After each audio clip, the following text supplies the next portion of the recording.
Hello student, how are you? Fine? Very nice. Student, we have to solve today Unit 2.2 The House Builder Warming Up Activity. Before going to solve the warming up activity, माझी नेहमीची आपुलकीची सूचना वही आणि pen घेऊन बसलायत का? कारण विद्यार्थ्यांना कसं आहे या सूचनेचं तुम्ही पालन करत असाल असं मला वाटतंय. कारण प्रत्येक वेळेस मला हे सूचना द्यायला खरंच अवघड वाटतं. कारण तुम्हाला समोर पुस्तक ठेवण्याची गरज नाहीये. फक्त विथ फुल कॉन्सन्ट्रेशन आणि वही आणि पेन घेऊन बसलात की प्रत्येक जो लेसन आहे तो बारकाईने आपल्याला अभ्यास करता येतो आणि तुम्ही स्वतः जर रनिंग नोट काढत असाल शिकतानाच तर there is no need to any extra classes, tuition and guide. So keep it up and with full concentration do study hard at your home. बघा विद्यार्थ्यांनो चिटचॅट ऍक्टिव्हिटी आपण आता सोडवणार आहोत. त्याच्यामध्ये 4 प्रश्न दिलेले आहेत. पहिला प्रश्न आहे what is retirement from occupation. तर ऑक्युपेशन म्हणजे ऑक्युपेशन मधून रिटायरमेंट याचा अर्थ काय होतो तर सेवापूर्ती होते, सेवा समाप्त होते. आपण जी सेवा देत असतो सरकारला तर ती सेवा समाप्त होण्याचा एक विशिष्ट आदेश असतो, तो गव्हर्नमेंट कडून आपल्याला मिळालेला असतो. तो म्हणजेच आदेश त्यालाच काय म्हणतात, सेवापूर्ती. To stop to serve. When do people retire. मग ही सेवापूर्ती केव्हा होते व्यक्तीची? At the age of 58. जर तो राज्यसेवेमध्ये असेल तर वयाच्या 58व्या वर्षी त्याला सेवा समाप्त करावी लागते. जर तो केंद्रामध्ये नोकरीला असेल, उदाहरणार्थ पोस्ट खाते असतं, रेल्वे आहे, बँक, रिझर्व्ह बँक आहे, तर अशा डिपार्टमेंटमध्ये नोकरी करणाऱ्यांचं रिटायरमेंटचं वय मर्यादा किती असते? 60 किंवा 65 असते. For what reason do people have to retire from their occupation. काय कारणामुळे त्यांना सेवापूर्ती घ्यावी लागते? तर according to your choice the answer is perfect answer is to fill up next coming. जर नवीन येणारा जो आहे त्याला सुद्धा सेवेची संधी मिळायला पाहिजे म्हणून हे रिटायरमेंट दिलेलं असतं. वास्तविक पाहता काम करण्याची आपली जी कुवत असते, जी क्षमता असते ते 58व्या वर्षी संपते असं नाहीये विद्यार्थ्यांनो. परंतु नंतर येणारा जे जनरेशन आहे त्यांना सुद्धा त्या नोकरीची संधी मिळावी याच्यासाठी आपल्याला रिटायरमेंटची वयोमर्यादा ही शासनाने ठरवून दिलेली आहे. राज्यामध्ये नोकरी करत असेल तर 58व्या वर्षी रिटायरमेंट घ्यावी लागते आणि जर केंद्रामध्ये नोकरी करत असेल, केंद्रशासित नोकरी जर असेल तर त्याची वयोमर्यादा असते 60 आणि 65. समजलं या प्रश्नाचा अर्थ? की नवीन येणाऱ्यांना सुद्धा कामाची संधी मिळायला पाहिजे म्हणून वयाच्या 58व्या वर्षी सरकारी आदेशानुसार सेवा समाप्त करावी लागते. That is called retirement in English. How do people spend that time after retirement. म्हणून आपली ही जी सेवा समाप्त झाल्यानंतर आपले जे पंच इंद्रिय ते चांगले असतात. मग आपण रिटायरमेंट नंतर काय केलं पाहिजे? म्हणून आत्तापासूनच तुमच्या छंद जे असतात, वेगवेगळे जे छंद असतात ते जोपासायला छान संधी असते विद्यार्थिनींनो रिटायरमेंट नंतर. मग रीडिंग, रायटिंग, वॉचिंग टीव्ही किंवा नातवंडांना सांभाळण्यामध्ये बरेच जे उर्वरित जे आयुष्य असतं रिटायरमेंटचं ते लोक घालवत असतात. हा ज्याच्या त्याच्या आवडीचा प्रश्न असतो विद्यार्थिनींनो. रिटायरमेंट नंतर त्यांचा वेळ ते कसा घालवतात. So it depends the basic. हे ज्यांच्या आवडीनिवडीनुसार ठरलेलं असतं की रिटायरमेंट नंतर काय करायचं. ठीक आहे, समजलं. 4 प्रश्नांची उत्तर वहीमध्ये लिहायची. दुसरा प्रश्न आहे discuss and match the professional involved in construction with the work. म्हणजे व्यवसाय काय निवडलेला आहे आणि मग ते व्यवसाय जर आपण जो निवडलेला आहे, जो आपल्याला मिळालेला आहे, मग ते त्यासाठी काय काम करतो. जर टीचर टॉट द स्टुडंट, तसं इथे वेगवेगळे व्यवसाय दिलेले आहे. व्यवसायामध्ये पहिल्यांदा आहे आर्किटेक्ट. आर्किटेक्टचं काय काम असतं? Plans and design structure. Engineer काय काम करतो? Ensure structure will be strong and stable. त्याच्यानंतर बिल्डिंग कॉन्ट्रॅक्टर आहे, तो काय काम करतो?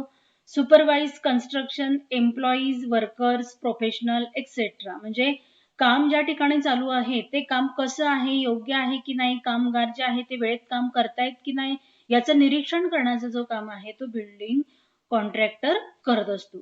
पुढे आहे कार्पेंटरचं काय काम आहे?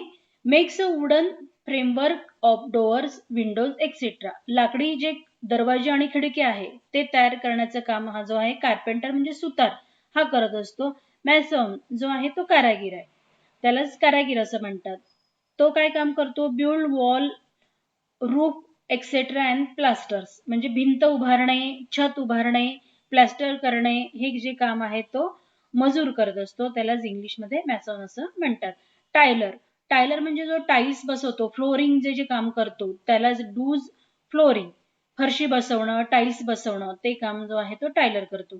इंटेरियर डेकोरेटर, घरामधलं आतमधलं जे सुशोभीकरण आहे ते करण्याचं काम कोण करत असतं? इंटेरियर डेकोरेटर करत असतो. तर त्याचं काय काम आहे मग? Beautifies the inside of a home. समजलं ना match the pairs? Then we will discuss and learn by heart, student, because this is the most important topic in language. भाषेमधला अतिशय महत्वाचा हा जो भाग आहे that is called फोनोग्राफी. त्यालाच pronunciation असं पण म्हणतात. उच्चार जे शास्त्र आहे ते भाषेमधलं अतिशय महत्वाचं शास्त्र आहे, कारण आपण कसं वाचतो, कसं बोलतो, कसं लिहितो आणि आपण एखाद्या शब्दाचा उच्चार कसा करतो हे जे शिकवणारं जे शास्त्र असतं त्याच्यामधलाच हा जो एक भाग आहे प्रोनाउन्सिएशन. ते दोन याच्यामध्ये महत्वाचे भाग असतात, vowel and consonant. A word can be broken up into units of pronunciation of each having vowel sound with or without consonant sounds around it. Each such unit is called syllable. मग आपण आज काय शिकणार आहोत विद्यार्थिनींनो? Syllable. सिलॅबललाच मराठीमध्ये काय म्हणतात? शब्दावयव. एखादा शब्द उच्चारताना आपण कसा उच्चारतो त्याचे त्या शब्दाचे जे भाग होतात आणि ज्या भागामध्ये स्वर इन्क्लूड झालेले असतात, समाविष्ट झालेले असतात, तर त्या भागालाच काय म्हणतात? सिलॅबल असं म्हणतात. तर पहिल्यांदा तुम्हाला प्रोनाउन्सिएशनचा अर्थ समजला. प्रोनाउन्सिएशन म्हणजे काय? उच्चार. कॉन्सोनंट आणि व्हॉवेल हे समजावून घेण्यासाठी तुम्हाला माहितीये A B C D E F G A to Z असे किती लेटर्स आहेत, अल्फाबेट्स आहेत, त्याला मराठीमध्ये आपण वर्णाक्षर म्हणतो, ते 26 आहे विद्यार्थिनींनो. तर 26 पैकी 20 हे जे काय आहेत ते कॉन्सोनंट आहेत, व्यंजन आहेत, त्याला मराठीमध्ये व्यंजन म्हणतात. उदाहरणार्थ ब, क, ड म्हणजे बी सी डी हे झाले व्यंजन, यालाच कॉन्सोनंट असं म्हणतात. आणि त्याच्यामधला जो व्हॉवेल्स असतात ते 6 असतात, त्याला स्वर असं म्हणतात. ते इंग्रजीमध्ये ए, ई, आय, ओ आणि यू आणि कधी कधी वाय या उच्चारामधून काय तयार होतात? स्वर तयार होतात. आणि मराठीमध्ये आपण बघायला गेलो तर अ, आ, ई, ई, उ, ऊ आणि रू हे काय आहेत? स्वर आहेत. आणि इंग्लिशमध्ये दाखवण्यासाठी हे जे 6 आहेत ए, ई, आय, ओ, यू. मग ज्या शब्दाच्या मध्ये स्वर समाविष्ट झालेले असतात तर ते किती झालेले आहे? 1 झाले की 2 झालेले आहे शब्दाची फोड केल्यानंतर? तर त्यालाच ज्याच्यामध्ये स्वर समाविष्ट असतात त्यालाच काय म्हणतात? सिलॅबल असे म्हणतात. बघा या ठिकाणी तुम्हाला उदाहरणादाखल दिलेले आहेत. जास्तीत जास्त किती सिलॅबल एका शब्दामध्ये आहेत ते तुम्हाला काउंट करायचे आहेत. काही काही शब्दांमध्ये एकच असतो, 2 असतात, 3 असतात. तर एक सिलॅबल असलेले शब्द दिले बघा, टू, गॉट, विल, सी आणि 4 शब्द तुम्हाला समजावून सांगण्यासाठी म्हणून दिलेले आहेत. तर टू उच्चार करताना कोणता स्वर तयार झाला? उ. गॉ, ऑ, विल, ई आणि सी म्हणजे ई. हेच मराठीमध्ये मी तुम्हाला दिलंय कारण आपण मराठी भाषिक आहोत विद्यार्थिनींनो. आपण शब्दाचा उच्चार करताना मराठीमधून जास्त लवकर समजेल तुम्हाला, म्हणून मग मी या ठिकाणी काय केलेलं आहे? मराठीमधले इथे स्वर दिलेले आहे. उ म्हणजे इथे जो तयार होतो आपण यू घेऊया. ऑ म्हणजे या ठिकाणी ओ. हा ई या ठिकाणी हा ई आलेला आहे. ई या ठिकाणी समजा आय. तर अशा प्रकारे मराठीमधून मी तुम्हाला इथे समजावून सांगतायत, कारण आपल्याला तुम्हाला सिलेबल शोधताना मराठीतून तुम्ही लवकर शोधाल इंग्लिशपेक्षा. आता पुढचा शब्द दिलेला आहे शब्द फादर. फादर मध्ये फादरची जर फोड केली की फा आणि दर. आता हेच आपण मराठी भाषिक आहोत म्हणून उच्चार कसा करतो? Father, father. आणि हेच ब्रिटिश काउन्सिल ऑफ ब्रिटिश जे आहेत ते उच्चार कसा करते? Father, father. म्हणजे आरचा उच्चार जो आहे तो सायलेंट आहे. तसं आपण मराठी भाषिक आहोत म्हणून याचा उच्चार आपण कसा करणार आहे? मॅन्सॉन. तर हेच फॉरेनर जे आहे ते मॅथॉन. आणि बिल्डर आपण आर हा जो आहे तो मोठ्याने म्हणतो, पण हे जे प्रोनाउन्सिएशन जे फोनेटिक जे आहेत ते यूज करणारे जे आहेत ते उच्चार जे आहे foreign English British council of जे आहे त्याचा उच्चार कसा करतात? बिल्डर. म्हणजे आर हा सायलेंट असतो त्यांच्यासाठी. आपण उच्चार करताना बिल्डर म्हणतो, बिल्डर. र उच्चार करतो. जसं तुम्ही वर्गामध्ये वाचायला सांगितलं तर वर्कड, प्लेड, ईडीचा उच्चार करता. पास्ट टेन्स जे लावलेले असते ते ईडी. तुम्हाला किती वेळ सांगितलं की असा ईडी हा उच्चार करायचा नाहीये, तो सायलेंट असतो. तर पुढे दिलेले आहेत विद्यार्थ्यांनो 3 सिलेबल असलेल्या. Engineer, carpenter, construction. बघा याच्यामध्ये 3 सिलेबल आलेले आहेत. 3 व्हॉवेल मिश्रित शब्द तयार झालेला आहे. म्हणून बघा त्यांनी फोड केली शब्दाची. Engineer, carpenter, construction. इथे शन उच्चार आहे म्हणून इथे अ आलेला आहे. या ठिकाणी मी मराठीमधून तुम्हाला स्वर काढून दिलेले आहेत. म्हणजे ह्या स्वर याच्यामध्ये शब्दाची फोड केल्यानंतर हा इंजिनियर हा एक शब्द आहे की नाही, मग याचे 3 भागामध्ये फोड केली. एन-जी-अर, इंजिनियर. मग 3 व्हॉवेल्स आले याच्यामध्ये म्हणून 3 सिलेबल आलेले. ठीक आहे. तुम्हाला ही ऍक्टिव्हिटी मध्ये करायची विद्यार्थ्यांनो. How can you solve this activity? Before going to solve we comes to understand it. शब्द, write down names of any 5 of your classmates and break them into syllable. Write down the number of syllable in each of their names. Here they give the definition of syllable. Syllable is a single unbroken sound of a spoken or written word. Syllables usually contain a vowel and accompanying consonants. Sometimes syllables are referred to as the bits of spoken language. उच्चारक शास्त्रामध्ये शब्दाचा उच्चार करताना तो आपण त्याचे उच्चार करताना त्याच्यामध्ये व्हॉवेल्स आणि कॉन्सोनंट मिश्रित असतात, पण ज्याच्यामध्ये स्वर मिश्रण असतात अशालाच काय म्हणतात? सिलेबल असं म्हणतात, शब्दव्यय म्हणतात. शब्द उच्चारताना छोट्या छोट्या भागात उच्चारले जाते. त्या प्रत्येक भागात एक किंवा एकापेक्षा जास्त स्वर समाविष्ट असतात, त्यालाच सिलेबल असं इंग्लिशमध्ये म्हणतात आणि त्याला मराठीमध्ये शब्दावयव असं म्हणतात. आता तुम्हाला वहीमध्ये 10 उदाहरणं सोडवायची आहेत विद्यार्थिनींनो. तर हे 10 उदाहरणं सोडवताना मी माझं स्वतःच नावाच्या इथे फोड करून त्याच्यामध्ये किती सिलेबल आलेले आहेत ते सांगते. बघा इथे माझं नाव आहे शुभांगी, त्याचं स्पेलिंग SHUBHANG आहे. मग मी त्याची फोड केलेली आहे. पहिला घेतला आहे शू, त्याच्यानंतर भांग आणि नंतर गी. तर शू उच्चार करताना कोणता स्वर आलेला आहे? यू आलेला आहे म्हणजे उ आलेला आहे.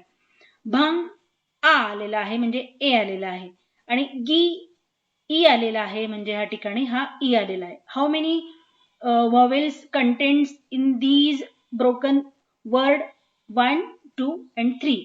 3 vowels are contained in my name. You have to find out your classmate names.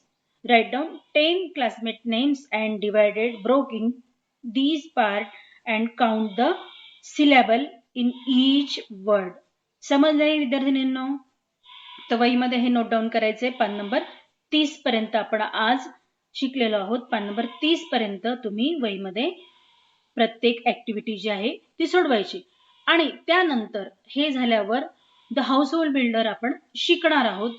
तर हे जे डार्कन वर्ड दिलेले बघा, या ठिकाणी मेसॉन दिलाय, स्ट्रो दिलेला आहे, डेडिकेशन दिलेला आहे. याचे इथे मिनिंग्स इंग्लिशमध्ये दिलेले आहे. हे सुद्धा वहीमध्ये लिहून ठेवायचंय. का? कारण कसं आहे, हा लेसन मी तुम्हाला उद्या शिकवणार आहे. जर तुमच्याकडे याचा अर्थ तुम्ही आधी समजावून घेतलेला असेल तर तुम्हाला हा लेसन समजणं अतिशय सोपं जाणार आहे. ठीक आहे विद्यार्थिनींनो, तर आज आपण इथे थांबूया. पान नंबर 31 पर्यंत, म्हणजे हा लेसन कुठे संपतोय? पान नंबर 32 वर संपतोय. मग नंतर आपण बघणार आहोत इंग्लिश वर्कशॉप. ठीक आहे, तर इंग्लिश वर्कशॉप पण हा लेसन संपल्यानंतर तुम्हाला सोडवायचा आहे. तर आज आपण या ठिकाणी थांबूया. Still then stay home, stay safe. Good bye.